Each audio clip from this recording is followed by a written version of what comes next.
बरं मला हे समजत नाही जयंतराव, तुम्ही असाल, वडेट्टीवार साहेब असेल, येऊन जाऊन कुंभमेळ्यावर काय येतं? एवढा काय राग आहे तुम्हाला कुंभमेळ्याबद्दल? बरं मला हे समजत नाही जयंतराव, तुम्ही असाल, वडेट्टीवार साहेब असेल, येऊन जाऊन कुंभमेळ्यावर काय येतं? एवढा काय राग आहे तुम्हाला कुंभमेळ्याबद्दल?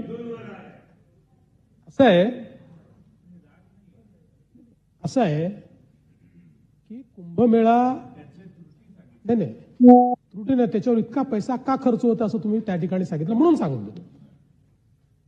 कुंभमेळा हा दर 12.5 वर्षांनी येणारा हे जगातलं इनटेंजिबल हेरिटेज आहे. जगामध्ये इतक्या मोठ्या प्रमाणात कुठल्याही फेथमध्ये अशा प्रकारचा मेळावा होत नाही जो कुंभमेळा होतो. आणि म्हणून ही एक आपली इनटेंजिबल फेथ आहे. आणि याच्यामध्ये आपण जर बघितलं असेल तर कुंभमेळा एक असा आहे की ज्या ठिकाणी कोणी कोणाला जात विचारत नाही. हिंदू धर्मातले वेगवेगळे जे पंथ आहेत ते सगळे पंथ त्या ठिकाणी एकत्रित येतात, सगळ्या जातीचे लोक त्या ठिकाणी एकत्रित येतात. आणि हिंदूच नाही, अलीकडच्या काळात वेगवेगळ्या धर्मीय लोक देखील त्या कुंभमेळ्यामध्ये एकत्रित येतात.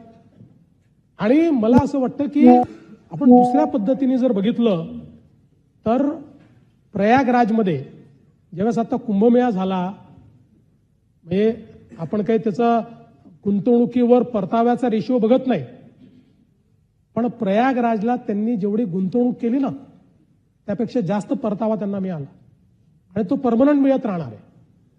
शेवटी या कुंभमेळ्यामध्ये आपण ज्या व्यवस्था करतो त्या काही कुंभमेळ्यापुरतं नाही आहेत.